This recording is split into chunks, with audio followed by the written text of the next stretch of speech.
All right, welcome back everyone to our Thursday Sound Arts Guest Lecture Series. Before we get started introducing our guest for today, Tom Fisher, I have my usual set of announcements and housekeeping things. So, this is the Sound Arts Lecture Series presented by LCC Sound Arts and the CRISAT Research Centre. With support from the course support admin and Sound Arts Tech teams. Many thanks. So just a reminder of the flow of the session. Our guest will speak for around 70 to 90 minutes, then we'll have the Q&A. So I think the Q&As have been going really well so far. I'm really pleased with how inquisitive you've all been. So please keep that up. Make a little note of any questions you want to ask Tom during the session. And the same goes for those of you joining on Zoom. I'm very happy to feed your questions in when we get to the Q&A. For the guests on Zoom, please be aware of UAL's virtual event privacy notice and be aware that the sessions are recorded. Announcements this week. So apologies, I should have made this announcement last week because it's actually already started. But we have the experimental choir, which is run by Ingrid Plum, every Tuesday evening in November from 5:30 till 7 p.m. in W401. Next Tuesday, Ruby will be joining to facilitate the experimental choir alongside Ingrid. If you haven't been to W401, you can meet Lou, our Sound Arts Tech, in the Sound Arts office at in M115, and he will guide you there at 5:30. This week, in the experimental choir, you'll be exploring some gentle exercises for the voice. Pauline Oliveros' telepathic communication from sonic meditations, gesture as vocal conductor, and generative text for singing and sounding. All voices are welcome, inexperienced and experienced. And Ruby, just to say a few words about the guest facilitator, is a songstress, producer, multi-instrumentalist, and unbridled trans voice, ranging from power ballads to art pop to folk rock. Her writing presents slippery manifestos and builds defiant worlds in face of trauma, oppression, and apocalypse. So that all sounds really exciting, and I strongly encourage you all to bring your voices there and join in. Second announcement is that our guest for today, Tom Fisher, aka Action Pyramid, is running a workshop which is run by Cafe Otto, I believe, but takes place at Goldsmiths. Correct, next yeah. Wednesday, 15th of November, 2 to 4 p.m. So at Goldsmiths in New Cross. You will need a ticket, but it is a workshop called An Ear to the Plants,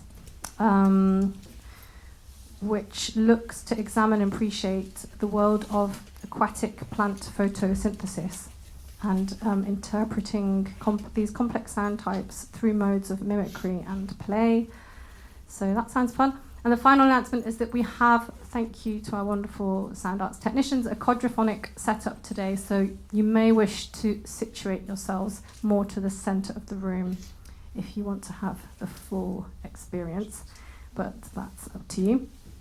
Okay, now I will introduce our guest for today. Working under the name Action Pyramid, Tom Fisher's projects vary from site-specific sound installation and headphone-based works for galleries and museums to experimental sound works, radio productions, documentary and music.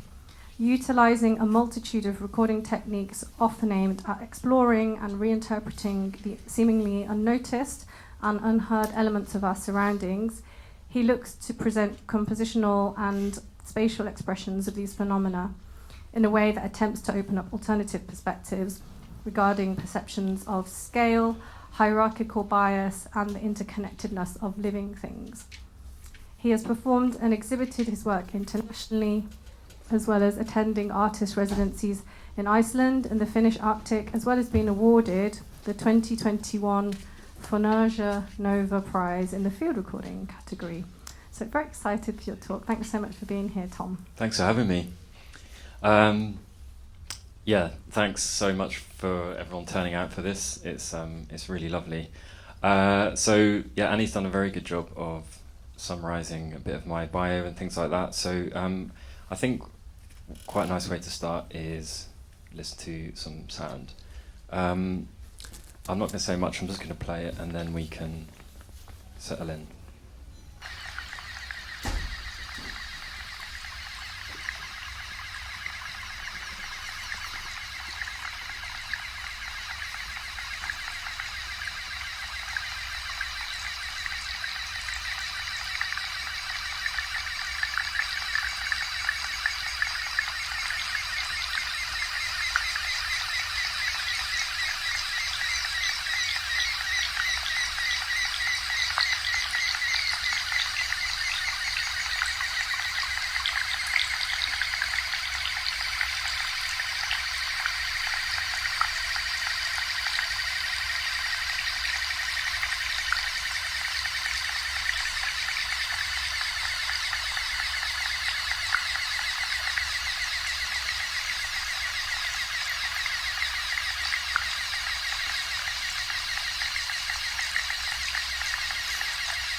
So what we're actually just listening to is not a composition. It was an unedited recording I made in the River Lee. And the kind of absolutely bizarre stridulations rather, the repetitions you can hear there is made by Yellow Water Lily. So that was recorded 28th of May of this year, and amazingly, it's actually aquatic plant photosynthesis, which you can actually hear under the water.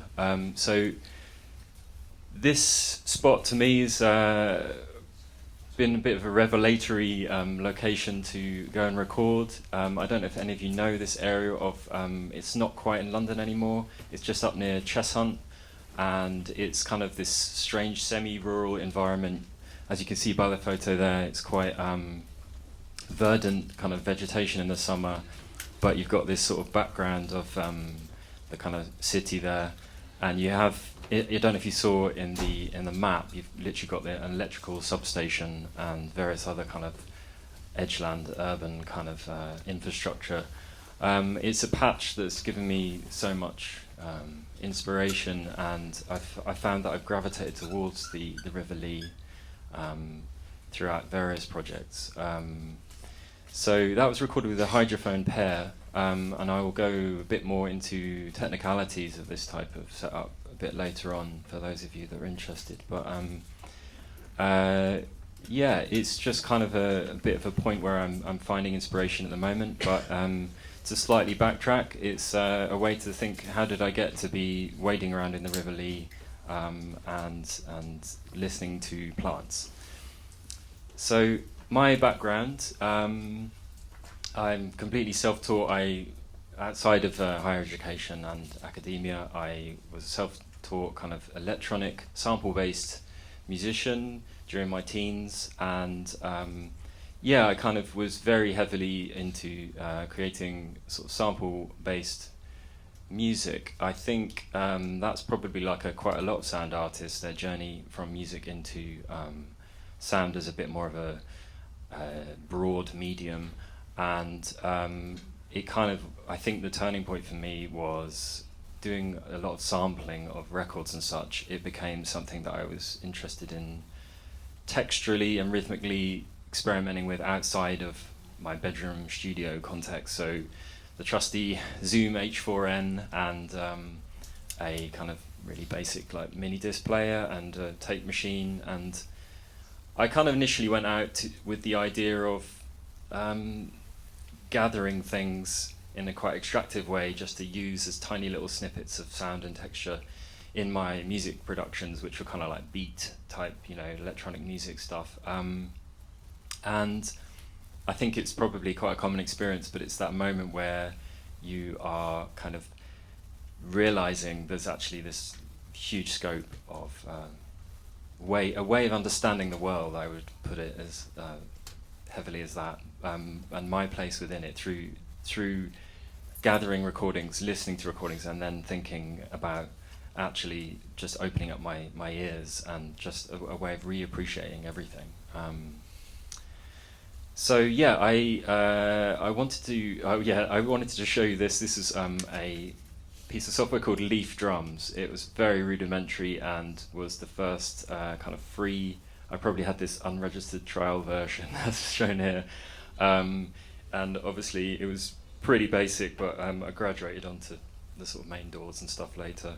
So in this talk, I just wanted to sort of go a bit technical, but also my approach in terms of where I'm at with discovering things in a sonic sense, and the decisions in presenting that work. And I've got a couple of bits of work that I'm going to break down a little bit. So we'll get right on for the first piece. So this piece is called Hoverflies, Reed Pipes, Cockchafers and Bull Roarers, and it definitely, I would say, is quite seems to be quite a common theme in my work in examining a sort of scale of things, and I'm quite interested, as Annie mentioned in my little bio there, in these sort of attempts at trying to shift this bias we have as humans, and I think listening is a really profound way of doing that. So this piece is quite site-specific and was all created within a small area of water meadow in Suffolk on the banks of the River Waveney. And I employ something in this work that I'm quite interested in developing a bit more, which is a sort of biomimicry, or some people have dubbed it as sonic symbiosis. So this is a kind of technique I'm interested in, where I'm finding things within a landscape that are kind of potential sounding objects, and thinking about ways that there can be, maybe dialogue is a strong word, but a bit of an appreciation through imitation and a sonic exchange of some kind. The piece itself is not live, it's very much like constructed out of lots of fades and small edits and layering, but I want to kind of evoke this place in a very specific way. I'm quite interested in this sort of overlapping of the sound types in terms of having these sounds which might not be clear on their origin, and I quite like that tension in a piece, and the way it can kind of pique the interest as a listener, I think, and yeah, whether it's a natural sound or not. So yeah, I'm just going to go ahead and play a piece, this piece rather, and bear with me, I'm just going to pull it up. And this is in quads, as mentioned. We can talk about that in a bit as well.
Thanks for listening. This work, it's kind of self-descriptive slightly in the title, in that this method of sounding things in the landscape. So essentially, let's go to these hoverflies first, because they're pretty amazing. So the kind of inspiration for this work was, I do a lot of recordings with a kind of spaced AB pair of little lapel mics, and I noticed that this type of hoverfly on a leaf was, when it was resting, was creating this kind of tone. And so I was trying to get near it with one of these sort of little tiny mics, and to my amazement, it just landed on the capsule and just made this very striking tone. So there I am with this one hand with this little hoverfly on, and then I've got the other one, and then to my amazement, another one lands on the other one, and so I'm then with this incredible moment where my jaw just drops, because not only is these two little organisms landed on each microphone, but you can literally hear the metabolism of each one. It's like a slightly different note. So this idea of layering up these kind of that crescendo in the piece is literally made from a few instances of this happening, and you just get this really kind of intimate insight into what it's like when this particular species of hoverfly is resting on a leaf. I think it might be a territory thing. There's quite scant information online. But yeah, it became the inspiration for the whole piece. I just wanted to play that moment again. I think it's going to work. So this is kind of the raw recording.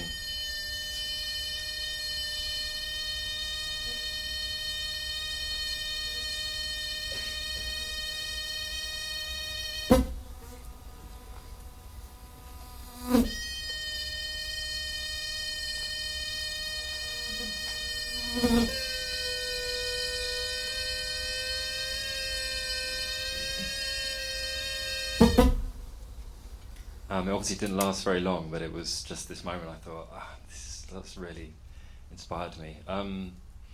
So this is a picture of, again, a piece of reed that I found within the landscape, and using a kind of quite rudimentary kind of reed mouthpiece technique, I was able to kind of play in situ, and therefore in the work you're hearing these kind of reedy sounds coming in that are kind of call and response to the hoverflies, and I just quite like this sense of locatedness with this practice of finding things within a place where you're kind of creating the work about. And again, this is the other sound you hear near the end of the work, this incredible kind of bassy, dynamic kind of whirring sound. And it's called the bull roarer, and I find bull roarers really amazing. They're one of those things that has occurred independently through so many different cultures around the world, and they're very kind of got a lot of symbolism for a lot of cultures and rituals, uses associated with them. And I think even in East Anglia, where this piece is, I think there's evidence of them in the past there. So. Without going too ethnographic on it, I just found it quite a rudimentary sound-making device, which has this kind of amazing presence. So that kind of echoes in the work with this droning sound, which is the cockchafer beetle, of which there was just this insane swarm of them on the tops of all the trees. So I kind of rigged some mics up in the trees and managed to, again, get this kind of quite ominous drone, which fills the second half of that work. So, going on to another example of my work. So, this is an album which has just come out on Mappa Editions and Scoopina.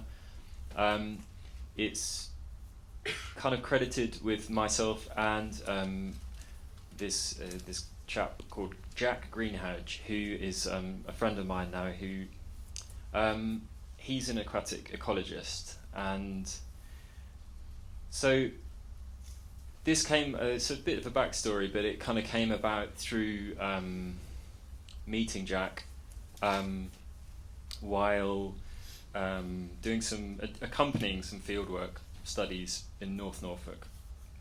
So I was, like a lot of you, I'm sure, been using hydrophones. It's quite scant information sometimes about what you're hearing, and so I was really kind of trying to find out more. This was a few years ago now, and I ended up attending a talk at UCL on pond ecology by Helen Greaves.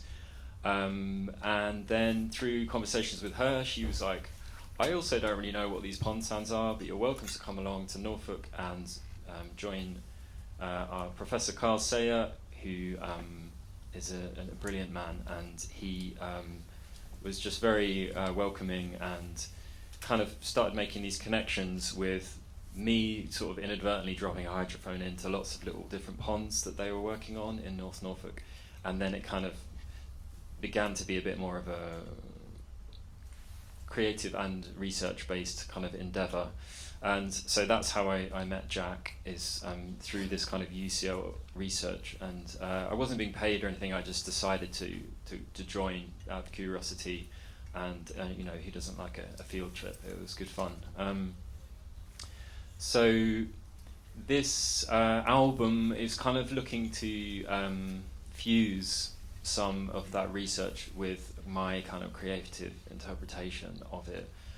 It's kind of helpful that like a lot of that research is like acoustic data and stuff like that. So you've got this really great kind of grounding in which you can use this material. The data is the material for your creation. So it's been a really interesting process working with scientists who are very much used to writing papers and them getting peer reviewed and then just sitting and only being seen by other academics. So I think the feedback I get from a lot of these researchers is that they're very excited in a way that's kind of a bit more engaging, that you can take what they're finding and present it in a completely different format, in a completely different world, really. It ended up with me joining on these pond restoration trips. So the pond restorations happen, it's quite a fascinating project in a way, because North Norfolk is completely littered, as a lot of other parts of the country, with farmland ponds, and a lot of them would have been used quite heavily in the past to water the animals that they're using on the land, and they would have been kind of centres of kind of activity. Since the advent of industrial farming, they've become much more forgotten and usually completely overgrown. So if you're passing on a train and you see, like, out the window, you see a little weird clump of trees in the middle of a field, there will almost definitely be a little pond in there. And there was almost like one per field. And it seems a bit destructive, but the idea is that you go in and you chop all the trees down from around the edge, and you just open it back up to the daylight. And amazingly, if you get a digger and start sort of scraping out some of the sediment that's formed from all the leaves and the detritus that's washed in, there's just this incredible seed bank there, which is just lying dormant for like hundreds of years. And through that, there's just this, within like a year, you just get this crazy like burst of life, of all these aquatic plants which just spring back up. They've just been sitting there waiting for their moment. So the kind of, that's the background on a very brief overview on like the pond restoration. But basically through that, my friend Jack, who's the researcher, and invited me to sort of help write this paper, which is basically about how it's kind of passive acoustic monitoring in a pond-based context. So the idea being that like the more sound types, whether we know what they are or not, we can still say they're different, and therefore that can stand to represent more biodiversity by not invasively kind of going and killing different invertebrates in the pond to kind of diagnose how many species there are. We can as is the beauty with passive acoustic monitoring.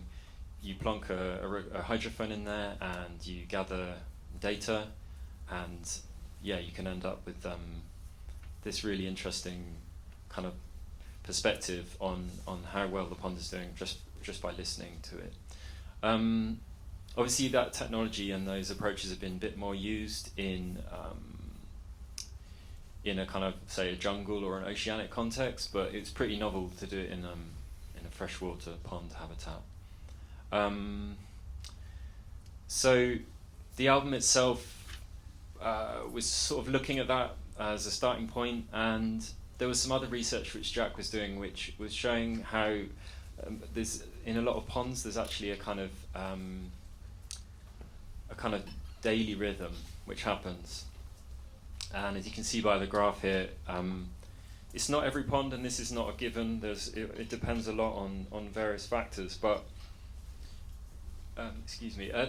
in the middle of the day, when the solar zenith, you've got this sort of a lot of solar energy, and that's when the plants, particularly just after solar zenith, you get this sort of burst of activity where you've got this thrumming, these sort of incredible photosynthesis sounds, which I can describe in a bit more detail later, but and that's kind of conversely with the nighttime soundscape, which is often dominated by insects.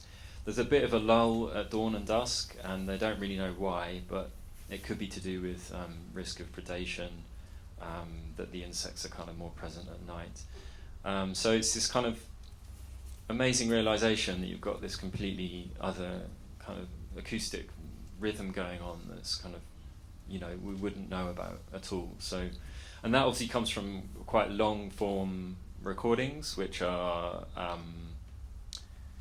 really long. Like some of the files Jack was sharing with me were just sort of a week of pond recording. So, and that sort of fed into the idea for the album, giving it a bit of a compositional structure.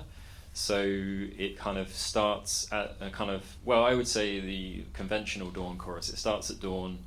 We then move into kind of the plants-dominated phase. It has a bit of a lull, and then we go into the sort of night. It's quite long, so I'm just going to play you the kind of middle section. And this is again in quadraphonic. And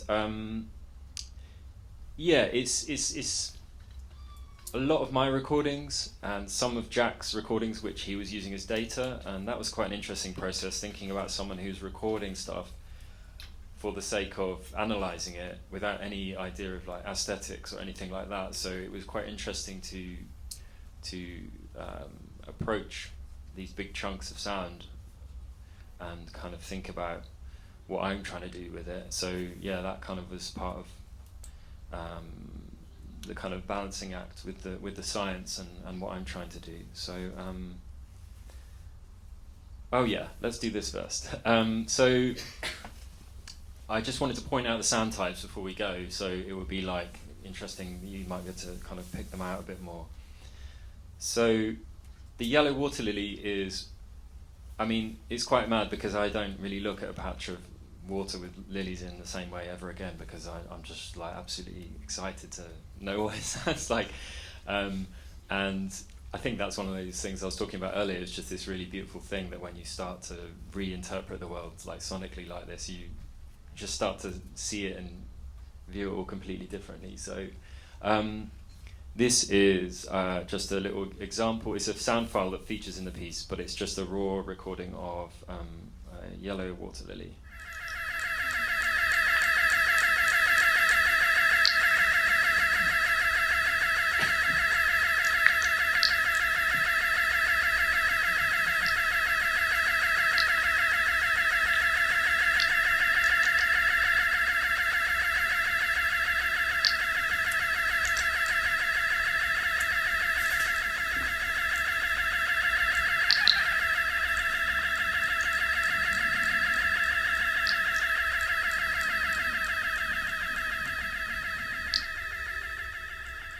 And again, not what I thought a plant would ever sound like. So, we've got next another aquatic plant, water mint, and I think this example is just incredibly. I don't know. We'll see what you think.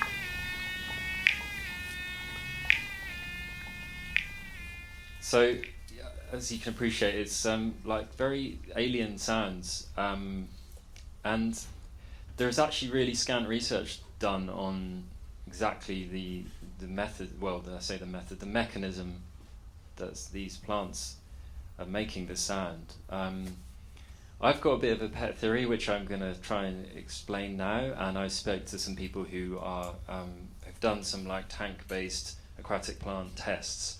And I sent them water lily and water mint sounds, and they've been basically using a plant called hornwort, and the hornwort had really just sort of pulses of sound, so they were a bit amazed at like the kind of harmonic and kind of melodic complexity of the stuff that I was playing. But my theory is that it's kind of like a square wave in that pulses of sound, if they become close enough together, are creating a tone, and the pulses are essentially what they already know to be releasing microscopic oxygen bubbles. So it's the sound of the plant breathing under the water.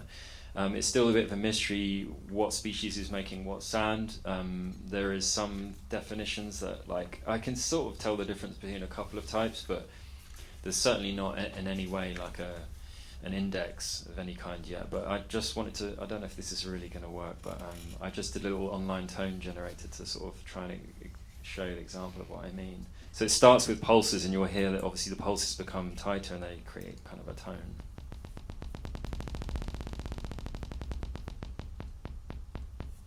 And some plants do just sound like duk duk duk like that. So.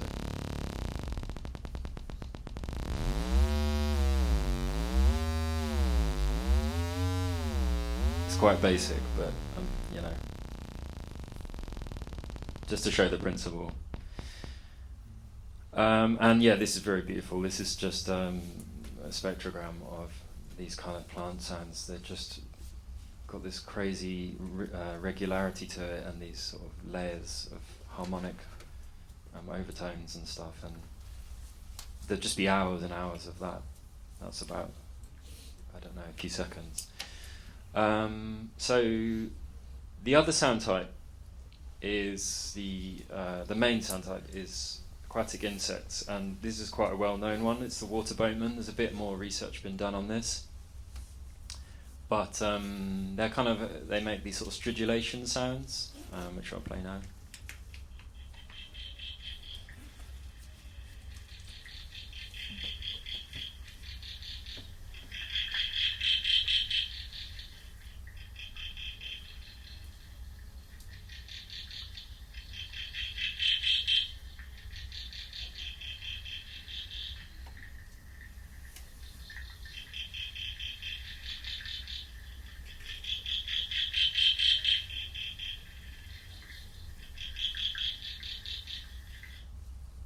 So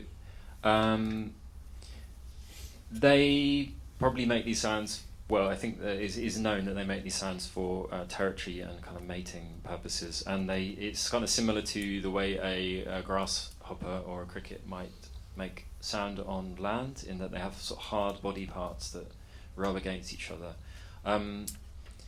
And really, I think sometimes when I'm sitting listening to water boatmen, I've had this revelation where I just think about how long that sound has been going on. Like, you know, I think aquatic insects were, in evolutionary terms, before land-based insects. So just to think about how long that that sound has been underwater, and we're only just getting the chance to listen to it. Really kind of blows my mind, to be honest.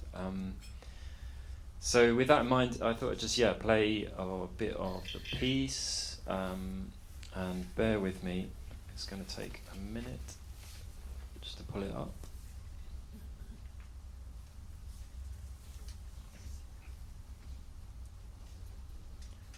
So this is the kind of moment where the pond, and I must say this is a fictional, imaginary pond of many ponds, which we can talk about a bit later as well.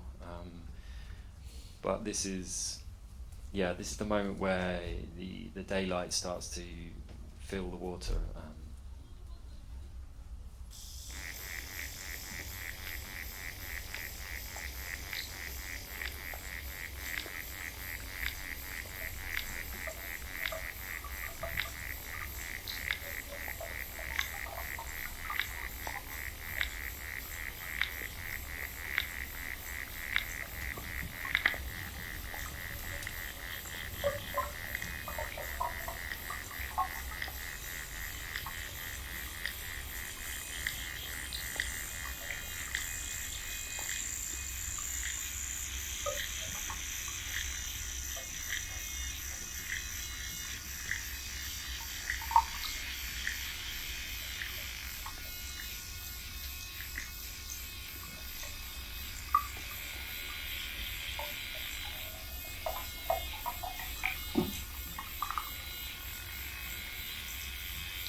yeah, like I said, there's just a section there. Um,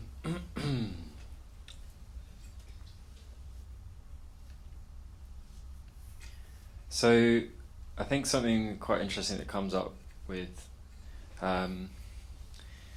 this idea of taking this research and presenting it as a kind of documentary situation, and I think, like a lot of folks, I'm sure, is this sort of realization that when you're making a field recording, it's kind of impossible to do this. I think in relation to the hydrophones, the fact that our ears can't function in underwater to pick up the frequencies that the hydrophone can. So I think that in itself is sort of a question of what we're looking to recreate as the real scenario. If our ears and our perception of this environment aren't recreatable, and then obviously even with conventional microphones, they don't really have a capacity to depict a soundscape in the way that we feel it when we're there. It never transfers the same. It can be very evocative, but it's never the same as the situated listener.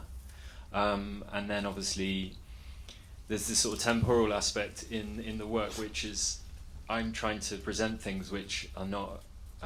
It's a depiction. It's a fictional, one imagined pond. It's not. These things aren't all happening at the same time in the same place, or even the same location. So it's very much this kind of construct. It's an artifice, but I think once I came to terms with that, I was able to think a bit more freely, in fact, and I would say I would use the words tentative use of my recorded material. So I'm really trying to treat the material with a kind of sensitivity and a reverence. I think that would be really key words for me in terms of trying to portray something in a very kind of in a way that I'm amazed by it, and I fully respect it, and I want to put it on a pedestal.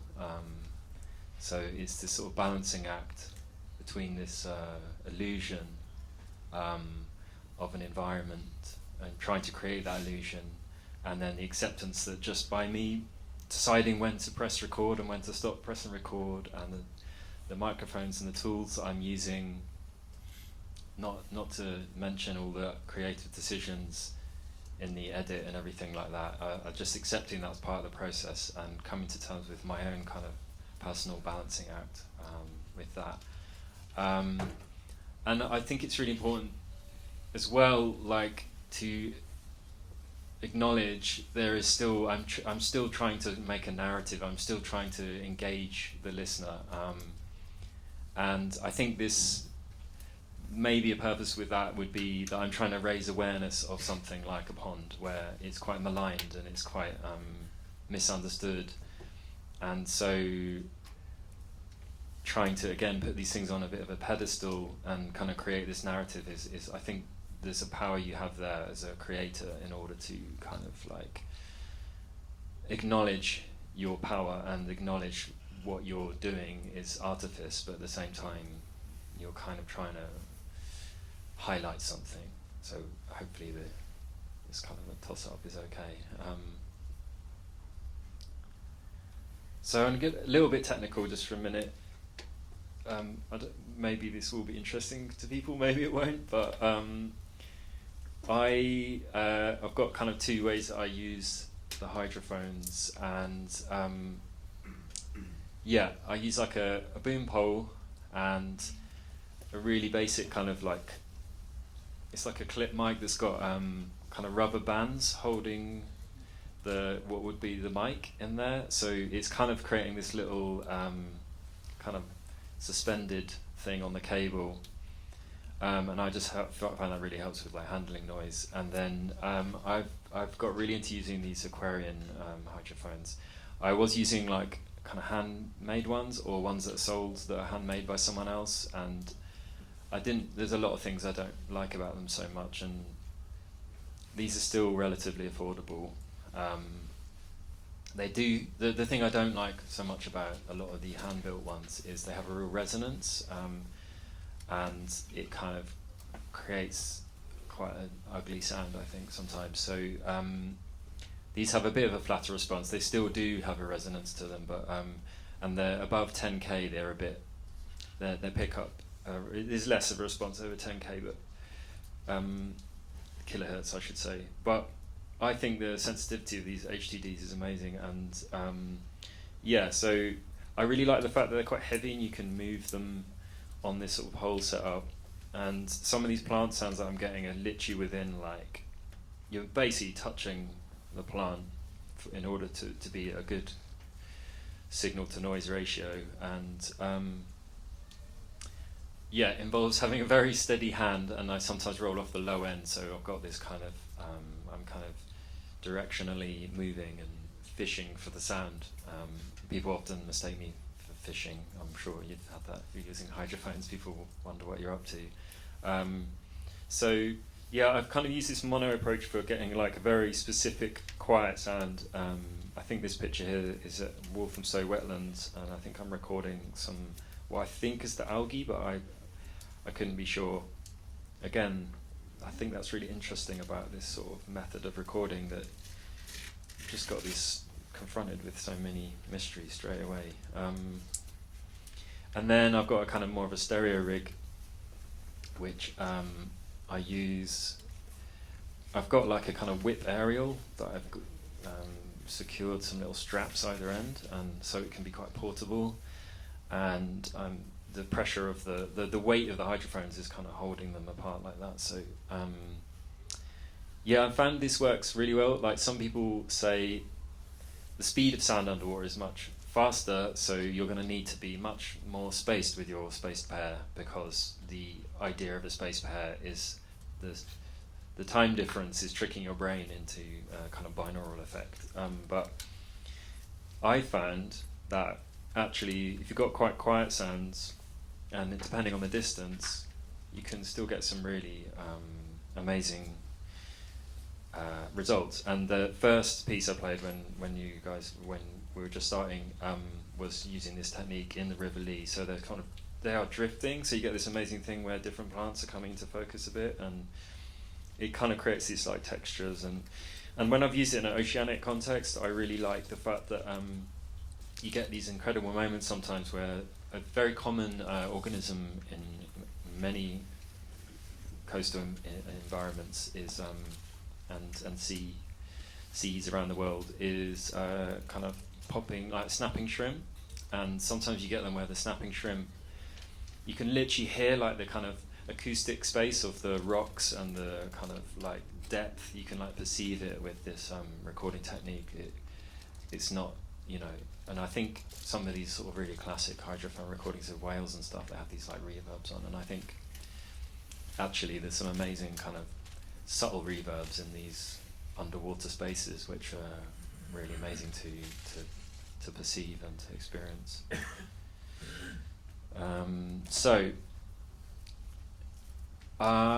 This is another method I've used where I've just gently placed them in the sand. And yeah, I focused a lot on hydrophones just now, but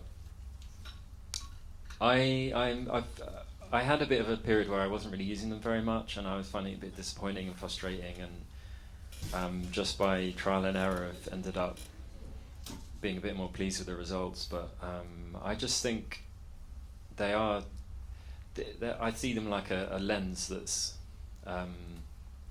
such an interesting way to reconsider like something like a pond or any aquatic environment, and it's just this incredible like tool. I'm sure a lot of you are also aware of the power of this, suddenly perceiving this other alternate reality almost. So yeah, I think I gravitated towards making work with them in that way. And not forgetting just the kind of conventional recording technique of just like a spaced pair in this is a very portable setup with some little like those sort of baby toys that are like rubbery cages, and just shoving them on the end of a bit of PVC pipe, and got the rye coats on there, and just, yeah, this is in the Outer Hebrides, this recording. So yeah, and that's obviously in a lot of my work, we've got this sort of conventional above water stereo kind of approach. Yeah, we've been listening to stuff in quad today, and I've kind of gravitated towards trying to do stuff on a multi-channel format. I feel like it does lend itself to this kind of ecological sound-based work that I'm interested in, and kind of helps create this sort of immersive, for want of a better word, sonic space that can help you as a listener be embedded in a soundscape. There's obviously like problems with it's quite inaccessible in a lot of ways, and completely unaffordable as well. Like, I think these Genelecs are something like $1.5 grand each or something ridiculous. So there's something that bothers me about it as well. So I feel like these barriers, there is a barrier to enable people who aren't maybe associated with an institution or something, being able to like create sound in this way, and then also just being able to play back sound in this way. Like it's a faff to set it up, and a lot of places won't. A lot of even galleries don't have multi-channel kind of situations. So yeah, it's kind of, I don't know, I've started to think about ways that it can be possible to democratize it a bit more, and there's a piece I've been playing with a bit, and I've done it in a couple of iterations at Diffuse in Clapton and also at Cafe Otto, and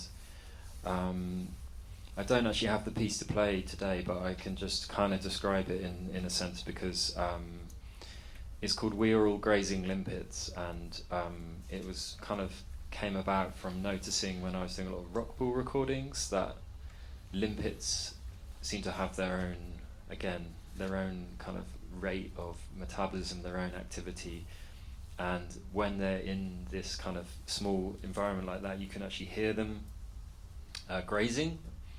It's their sort of hard mouth parts scraping the rocks, and some will be quite fast and other ones will be much slower, and it just created actually these really amazing kind of like polyrhythms within this little body of water.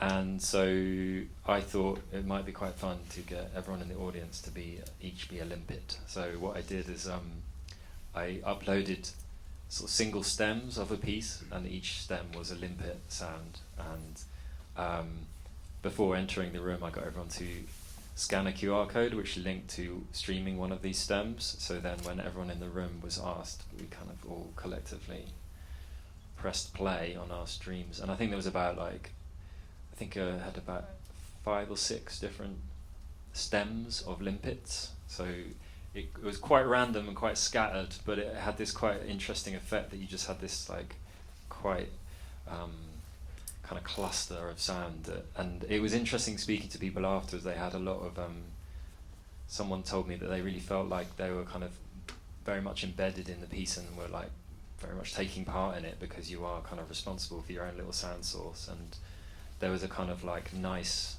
involved kind of emotion it helped bring across, and I thought that was quite nice in terms of getting people to feel like they were limpets for a minute. It was quite nice. So yeah, I think I got a little, just to show you the sound, so you kind of just have to imagine a room full of people with their phones like playing this. Is that going to work? Here we go. Yeah, so before we play the sound, I just wanted to show you this amazing image, which is when the rock type is very specific, you get this crazy pattern that the limpet's mouth is making over the rock, so it just looks quite beautiful as well.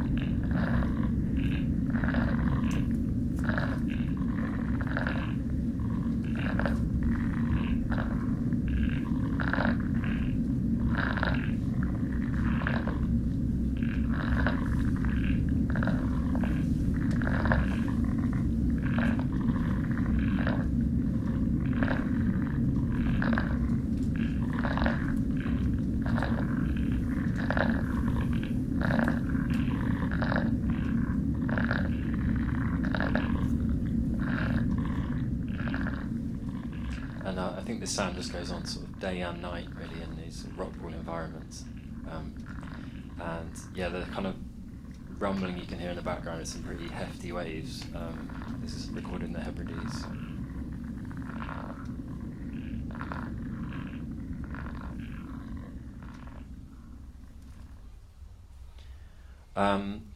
So yeah, I think another thing I really gravitate towards with this kind of approach of using these extended field recording techniques is there's just so much stuff that's completely unknown, like almost instantly.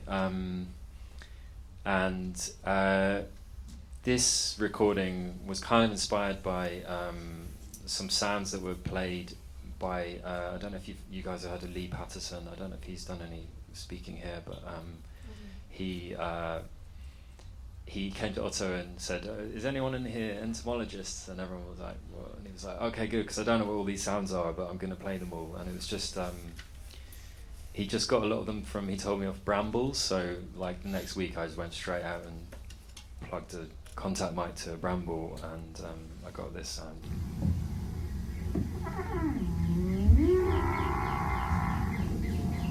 Like, what's that? And this is an area of kind of research is quite new called biotremology, and it's essentially where they're realizing that a lot of insect types are using the substrate or the plant matter to transfer vibrations. So there's no sound at all above in the air, and this is completely vibration-borne communications. And I just went on a bit of a rabbit hole with it and ended up sort of putting something online on Instagram, being like, what's this sound? And got put onto, there's a sound artist called Ludwig Berger, who's really amazing, and he's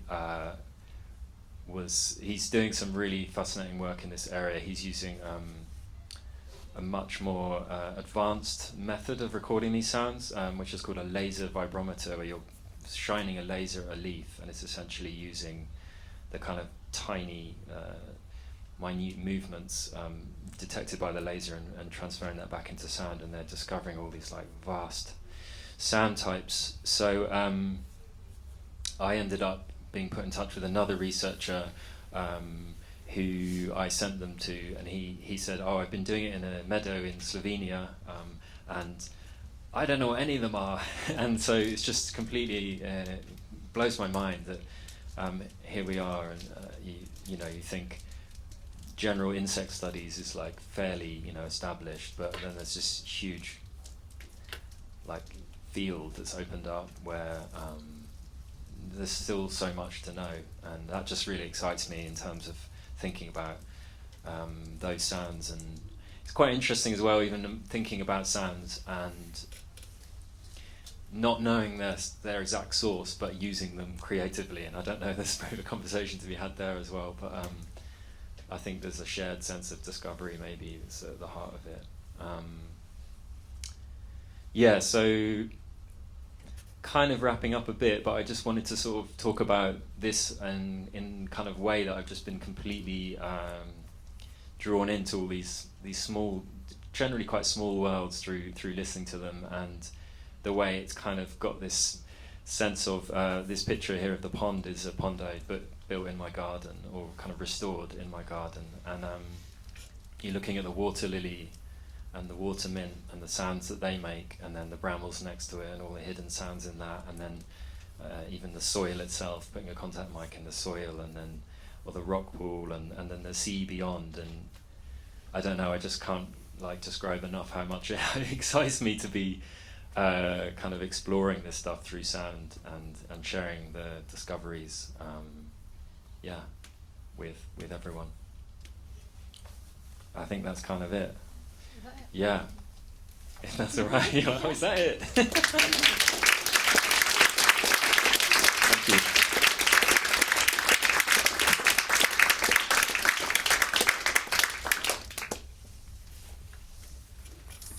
Sorry. Sorry, I didn't mean it's that. That's okay. I was just telling you had 10 minutes Yeah, left, that's good. but you were already done. Thank you so much, Tom. Pleasure. I had some very nice resonances. Firstly, because a lot of our second year BA students are, well, some of our second year BA students are working on a spatialization option, so some of them are just Nice. exploring octophonic, quadraphonic, and binaural playback and composition. It also ties in quite nicely if some of you were at the first lecture of the term from Farah Muller. And she was talking about how she her practice involves kind of science and art, and she mentioned that one thing about how did she collaborate with someone, or she came across some research that they discovered a new species of whales through these recordings and this very like high pitched noise, I think, and through that they realised it must be a new species. Right. Yeah, Wow. Okay. No, right. no, I'm just sort of finishing right, a sentence, sorry. Right, no, so it's I don't know, Amazing. some nice resonances there. Yeah. And then there was another overlap that I was thinking of. Oh yeah, Lee Patterson was just someone I invited years ago, then it never happened, but he does need to come and give a guest lecture here, so hopefully that will happen soon. Right, let's open up to questions. Who would like to get the ball rolling? And people on Zoom are very welcome to type their questions into the chat as well. Who'd like to start?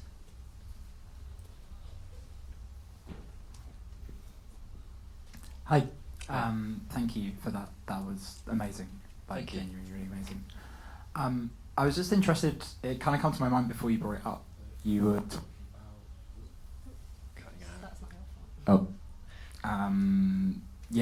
about sort of your work being kind of like an adaptation of like a documentary or something. And I was interested where you're kind of creating these worlds that are like built on material that is real, but it's fictional. Do you like view, I mean, I don't expect you to have like a firm yes or no answer to this, but like, do you view your work as like more kind of like compositional, or more kind of like almost like sculptural, like in terms of like, because you're building like a completely new universe out of something, right? Yeah. I think, well, because of my music background, I think there's a sense of something that I'm trying to kind of create this time-based kind of evokes things through like a pacing in that sense. But yeah, I guess it could be sculptural as well in terms of my kind of, as a lot of people, the discovery of EQ and being like, oh wow, like, and in fact that touches on something quite interesting in that sometimes I have these quite intense kind of the things like the water lily recording that sound literally like like an alarm. It's just this like intense sound, and I found that something like quite interesting kind of technique that I've developed, and it's kind of using kind of selective frequency bands and just extracting like different kind of sonic qualities in a very specific way, and I find that kind of fits in with my ethos of you're not kind of like completely like pitching the sound and making it like a crazy beat. It's still like you're very much respecting the audio that's there, and you're just like highlighting a part of it, and it's quite like extracting these sort of bandwidths, quite tight bandwidths, and you end up with these like really beautiful things that are hidden within the actual recording themselves, and even pitch, I would say, I've been quite reserved in my use of pitch until I decided actually that's quite an anthropomorphic position, because our perception of time is completely like, we don't know how other creatures are experiencing these time frames, so who are we to experience it at this speed? Like, for example, birdsong, you pitch it down, it has this incredible like complexity there, and it's actually our way of trying to understand their world, rather than it being like, well, it must be this speed because that's the speed we hear it at. So there's that aspect as well. I don't know if that answers your question. I went on a bit of a tangent there. I don't think that's a definite answer, Yeah. but yeah, thank you. That was really interesting. Thanks for the question. Yeah, nice one.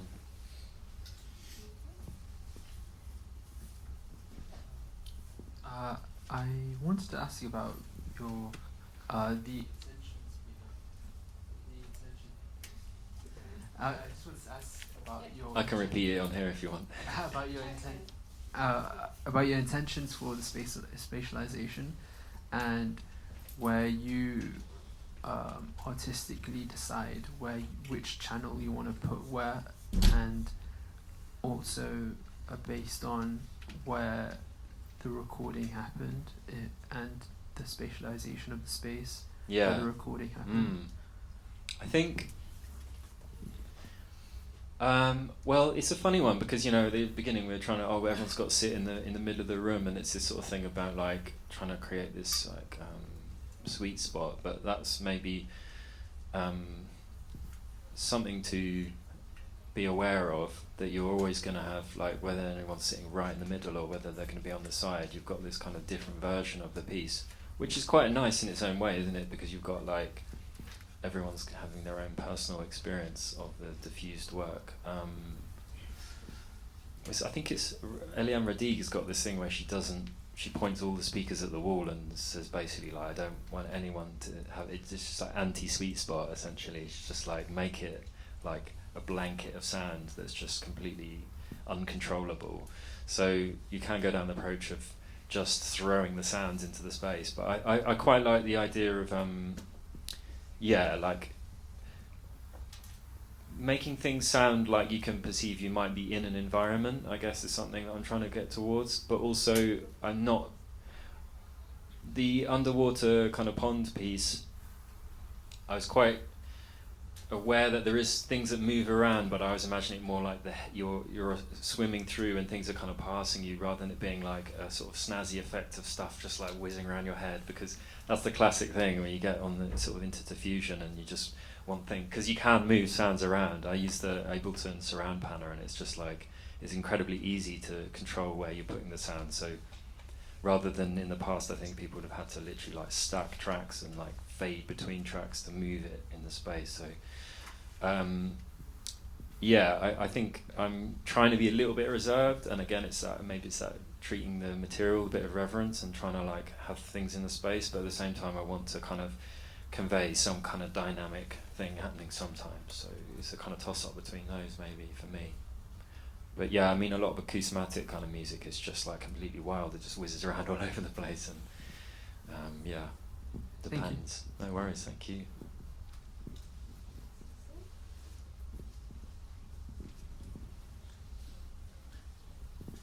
Hey, how you doing? Good. Thanks so much for this, really considered and sensitive approach towards sharing your work. I really appreciate thank you so much. Brilliant. I was just curious about this term, sonic symbiosis. It's something that I've explored in my own multi-channel works before, and I just wondered if you could expand on, I guess, kind of who the sort of agents are in this sort of symbiotic relationship, and what you perhaps view the interaction or the exchange, the symbiotic sort of exchange to be, and whether that's sort of sonically grounded, if that makes sense. Yeah, I think so. I mean, I think I'd probably draw the line at like trying to speak in inevitably human terms with something, and I find it a bit problematic sometimes with people who decide to sort of play the saxophone with a whale or something like that. So I think I'm trying to. I'd probably use the term in a bit more of a like presenting the work rather than being in the field kind of context. So I think it would be more sort of perhaps showing a fondness and an appreciation and an acknowledgement of the complexity of the sound types by kind of mimicry, and symbiosis less as like a biological kind of exchange of benefit between the two parties, because I don't know, we're never going to know what Olympus is like perceiving of my vibrational kind of activities, so I'd probably just leave it alone. Sure. But I don't know, like, I'm not sure. But yeah, that's probably my answer for now. Yeah, sure. Perhaps one more further question, if I may. Yeah. I'm just interested in your, I guess I'll use the word compositional. I'm not sure if that's a term that you would ascribe to your Sure. work, but I guess your sort of approach in terms of thinking about the trajectory and the structure of some of the compositions that we've heard here today, and I guess what your sort of intentions are when you meet those spaces. Yeah, I would say, I mean, I definitely take big inspiration from, I think you guys had Jana Winderen speak here before. Was that these guys? I don't know. But she's a real big inspiration for me in this. I really like stuff that has a bit more of a, like, I mean, it's obviously within this talk I had to like just compartmentalize a bit, but I don't want to make like really bloated long form stuff, but I like things to have a, I don't know, like a bit of a transition where some things are perceived and other things are kind of coming in and out in a stark way, and playing with that dynamic always really interests me, and I want to be able to kind of allow this narrative to come through, but sometimes in an imperceptible way, where you're listening and then 5 minutes later the soundscape is kind of transformed, and that's a lot to do with, like, you know, very careful like fade manipulation and thinking. I guess it's about directing the imagined listener and thinking about directing their attention to the prominent sound in the work and then moving it to something else, kind of directly or indirectly, and creating a lot of space. Sometimes I find like the more work I make, the probably quieter it's going to be. Like, I find my early stuff is quite like, put it all in, and then I'd love to put a bit more silence in my work as well, I think. I'm trying to, like, does that answer it? Yeah. Yeah, no, definitely. I'm rambling again. Yeah, fantastic. Thank Thank you.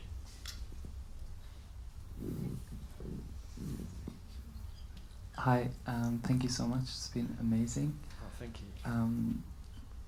I didn't know that you could listen to photosynthesis in this way, so I really want to find a sunny day and you'll be amazed. I guess continuing this, your interpretation of these debates around how we tell stories about nature, those narratives, and how there seems to be a lot of debates within the eco-acoustic sort of scenes. I'd like to ask you, I guess, how do those tensions manifest in real life? Is it in conversations you have with people? Are there moments that you found sort of influence your way of thinking and make you approach your practice differently? And I guess, does your approach come from a kind of research, like a theoretical framework that you're inspired by certain like theories about ecology, is it also, do you think it's okay to have this diversity of approaches to narrative, or should we be quite strict about which one is the more ecological or something? Yeah, I mean, I think I definitely have a feeling where I'm aware of the still the kind of extractive nature of what I'm doing, and this idea of you can't help but anthropomorphize it, right? You are a human, you're there, and you're perceiving something, and you're using tools to present it. But I feel like I feel like my work's got a kind of core thing of trying to shatter the ignorance of people who aren't able to allow these, like, to perceive and allow these things to exist, if that makes sense. I'm trying to kind of, like I said earlier, trying to put things on a pedestal, and whether that involves a bit of the power dynamic, then I think that's a necessity almost in what can be greater like rewards in terms of encouraging people to be more perceptive acoustically, and I think that's like something that's like quite core to my work, if that makes sense. It's quite, sorry, I wasn't quite sure. Yeah, I didn't, maybe, I don't know what my question was. Just, I'm thinking now maybe this dynamic between anthropomorphism and anthropocentrism as like one being that it's inevitable that we kind of anthropomorphize our environments, and another that we tend to put ourselves kind of higher up in that sense. But yeah, thank you so much. No problem, thanks.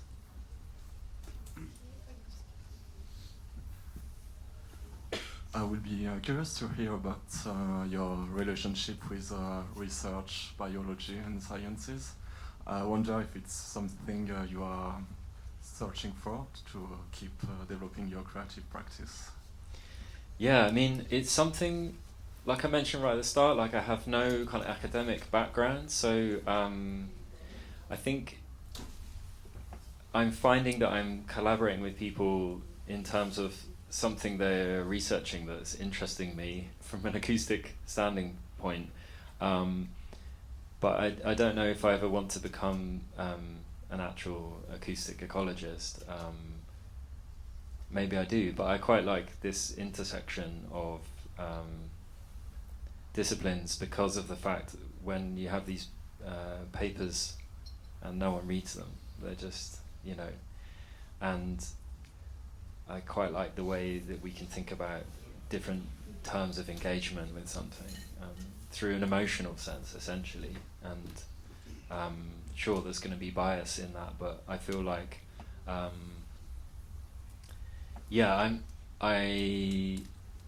find these areas of science like super interesting, and I kind of want to keep up these types of collaborations, but probably in a similar kind of dynamic, where I'm coming in as like a creative practitioner and interpreting something rather than becoming a cold, calculating scientist.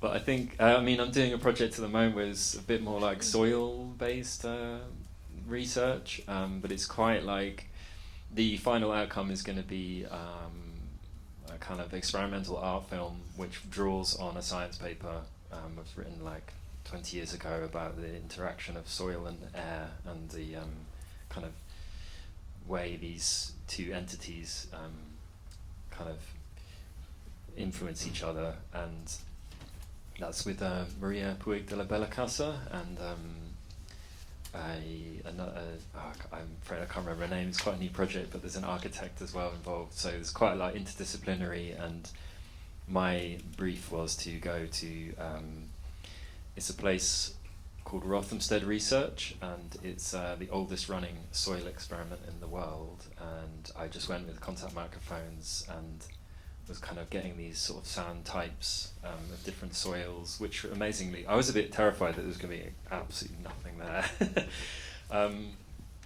Excuse me, but it turns out there is a lot of kind of microbial vibrations and activities, and some insects, unknown insects crawling in the substrate, and it's just a really exciting starting point to, again, frame some research, but with this kind of evocative and emotional kind of response to it, I guess. Thank you, Dan. Thank you.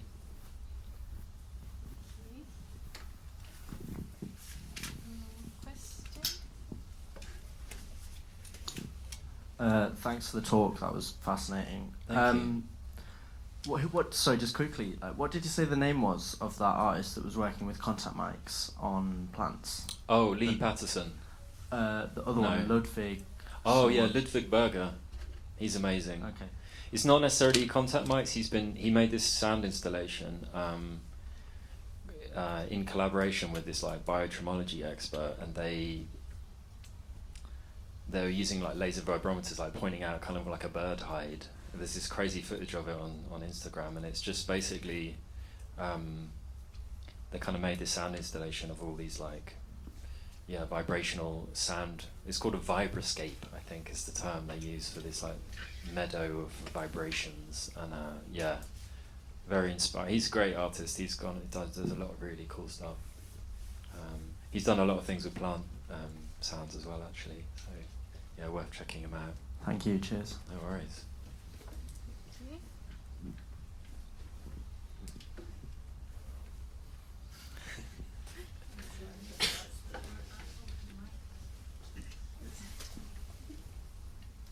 Hey. Hello. I have a question about identification. So I'll tell you where I'm coming from. In the summer I was recording rock pools, and I recorded a really interesting one that didn't seem to have anything in it. So I wanted to get an idea, and I got in touch with an algae coral preservation group, and they ID'd the algae in the rock pool, and when I offered them to hear the audio recording, they didn't want to hear it. There you go. And I realised that most identification is done visually, and I wondered if you could talk a bit about how you feel you fit in as someone working with sound. Yeah, I mean, that says it all, doesn't it, really? The visual-based world that we live in. But Jack, my collaborator on the Mardel Pond album, is very slowly working on trying to get a index of all the insect types, because even the aquatic insects, they don't know. And then the plants is just like, it's just so much to do, and also there's a lot in terms of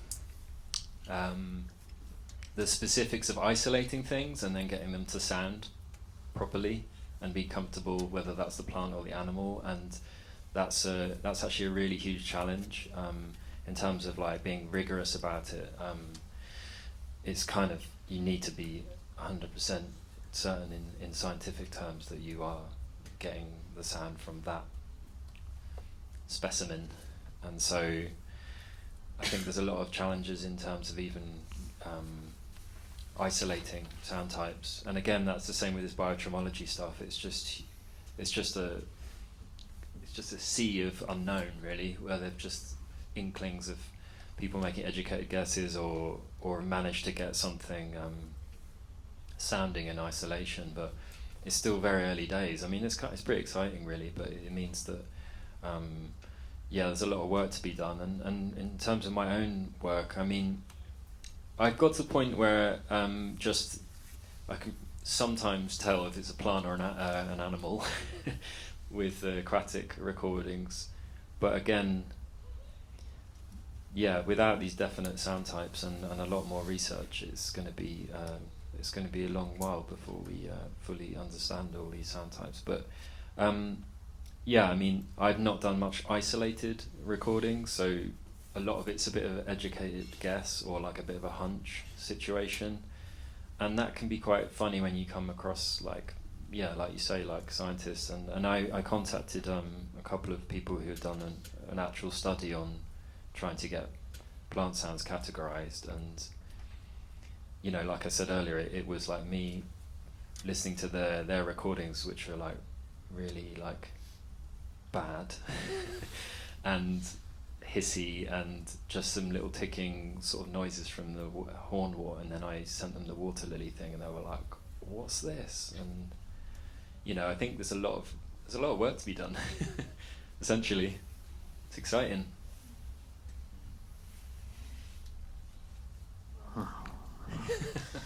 It's creepy, Rory. I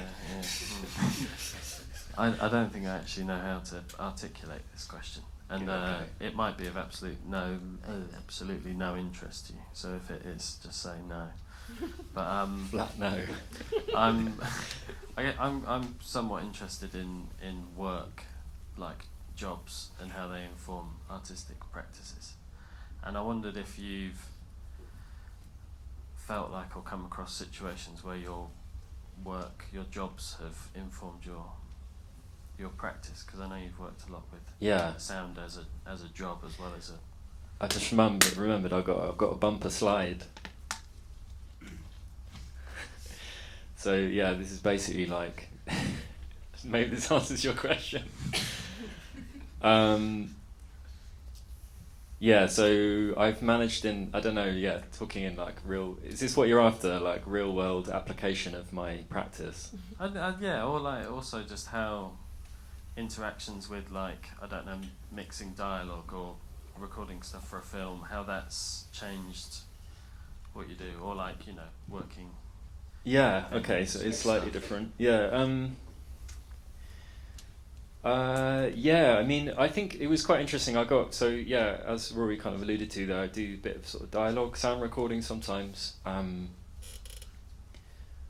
But that's kind of, I think, a means to an end, being someone who is using microphones like in a musical and then sort of more broadly sound context, and then thinking, oh wait, I've got a mixer and some mics, I think I could probably point this at someone and get paid for it. So it was a bit of that.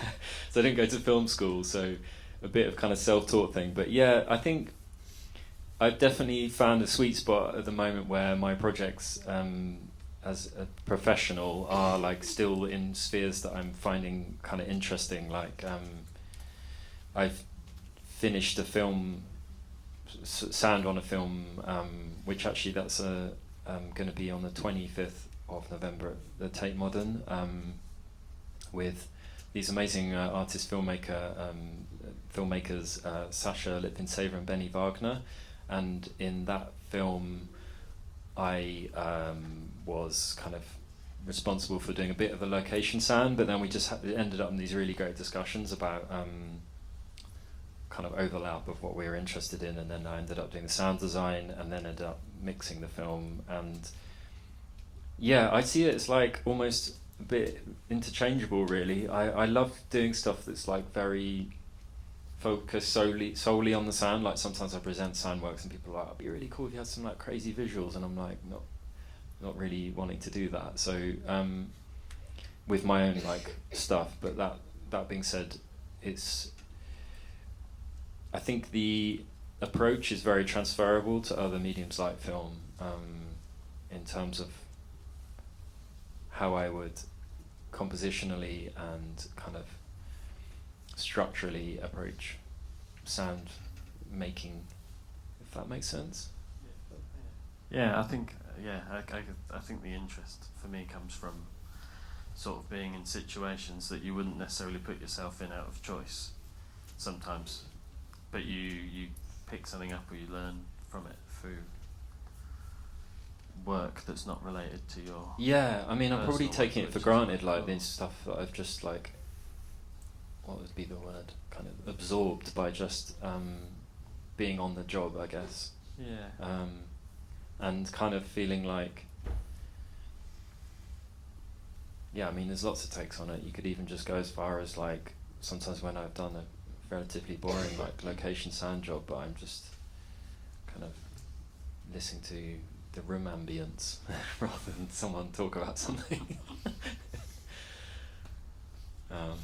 Yeah, not sure. Thank you. Yeah. Do you ever like sneak hydrophone in a pond whilst someone's doing someone's just like, set what's dialogue? this? Just like, What's this ISO? I didn't ask for this one. Solo that channel. Yeah. Yeah. I would. Yeah.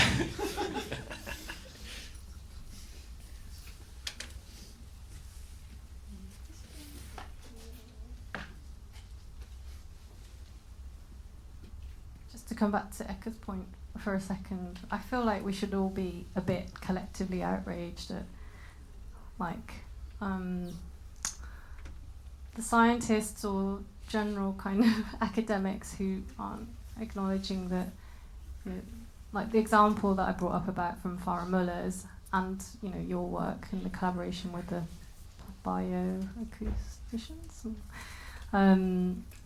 In these situations, sound and listening are literally helping to produce knowledge. We wouldn't have discovered that species of whales were it not for that kind of sound recording or listening. So So I feel like we should all be pushing the boat out for sound. Definitely.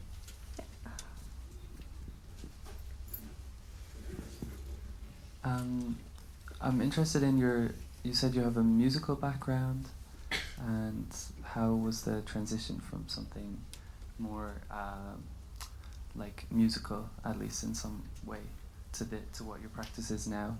And do you consider bringing music? Do you ever consider bringing more musical elements in? Yeah, I mean, it's been for me kind of, like started very, like I was saying, trying to explain at the beginning, like using these like little fragments of sound to just like as like percussive hits, or you know, like textures that would be in a bar of music, and then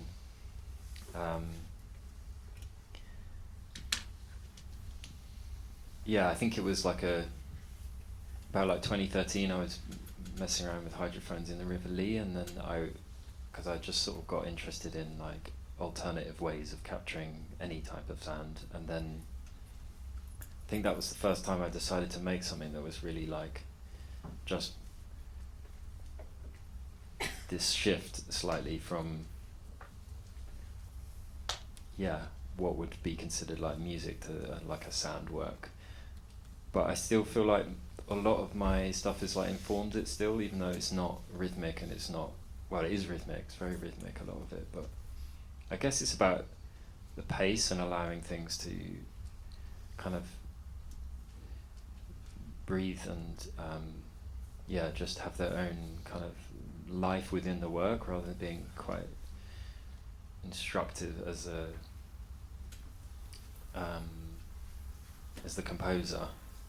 But that being said, I'm sort of interested also in flipping that back a little bit at the moment, and I was we didn't really have time today, but I made a piece for Radio Frenia, like a commissioned work, and in that I was kind of giving a bit of a nod to kind of the mixtape format and like almost my early like beat making days, but thinking about it in terms of these really alien like plant sounds and enjoying the rhythmic aspect quite specifically. And it's quite hard to describe without playing the bits of the work, but I was doing things like using some of these ticking and kind of whirring sounds as like MIDI trigger type effect, where I was using MIDI extraction. So I was extracting MIDI data and being quite interested in the way the computer couldn't get its head around the complexity of this kind of like, you know, the pulses of the sound, and then kind of playing with that like imperfection, and that's a whole new kind of realm, I guess, to go down. But in some ways that could be construed as being a bit more musical, because it sounds like I wasn't necessarily using the MIDI to trigger like synthesized sounds, but it was like sounds that were still in the same sound world. But yeah, I think there was a bit more of a bend back to something there, and I can't quite put my finger exactly what it was, but it was quite fun to do. Thank you.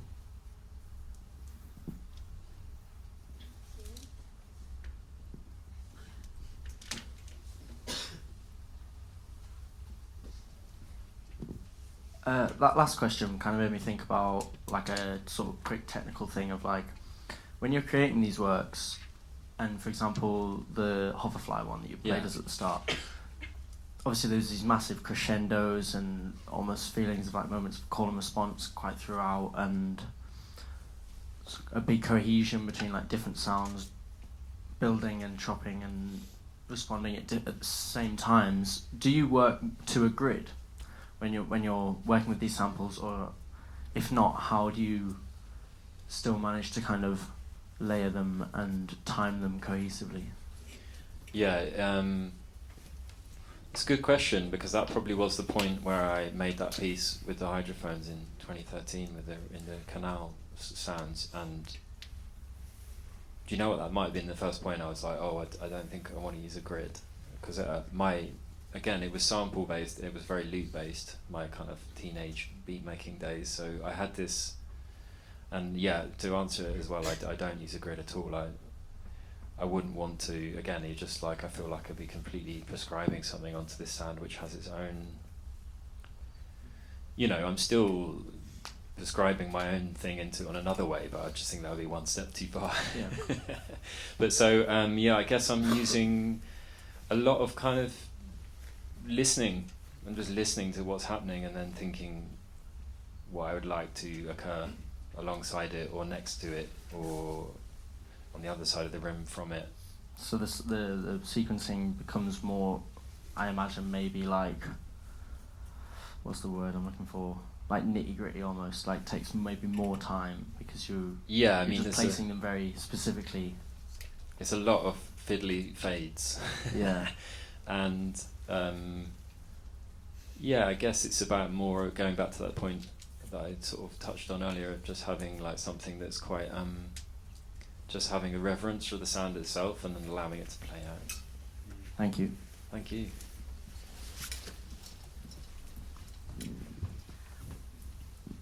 Any other questions?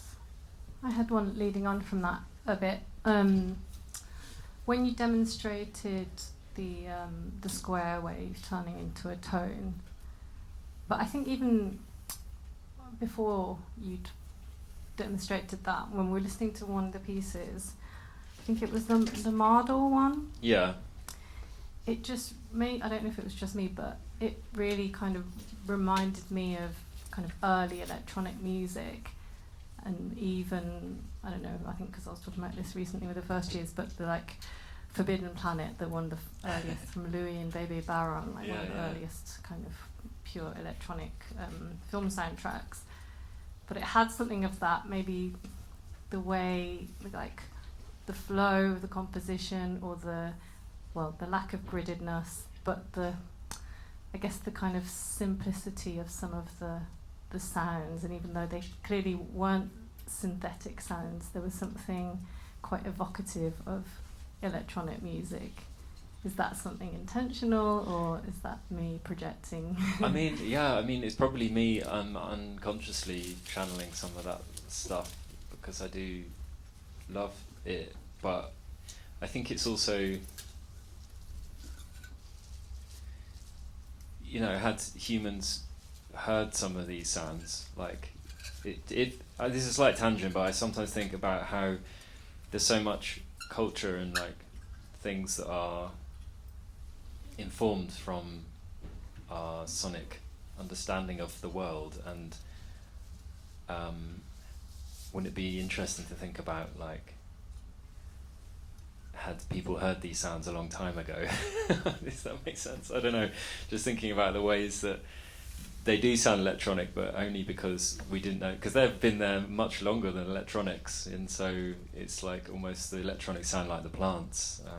So I find it, it's definitely gets, I had that comparison quite a lot actually. I've heard a few people say that, it's like early electronic music, but I think that's maybe also incidentally through just the mechanism at which like these like sounds are happening. They're quite like basic kind of mechanisms of like pulses and things, you know, rubbing each other in terms of the insects and stuff.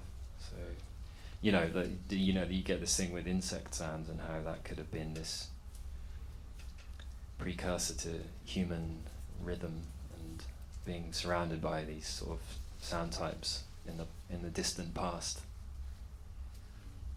So yeah. Amazing. Well, maybe that is a good place to end our conversation for today. Before we thank Tom for his wonderful guest lecture, I'll just remind you that next week our guest is Kira Coward-Dale, and next week our guest curator mini-series starts. So Onyeka Igwe, who is practitioner in residence.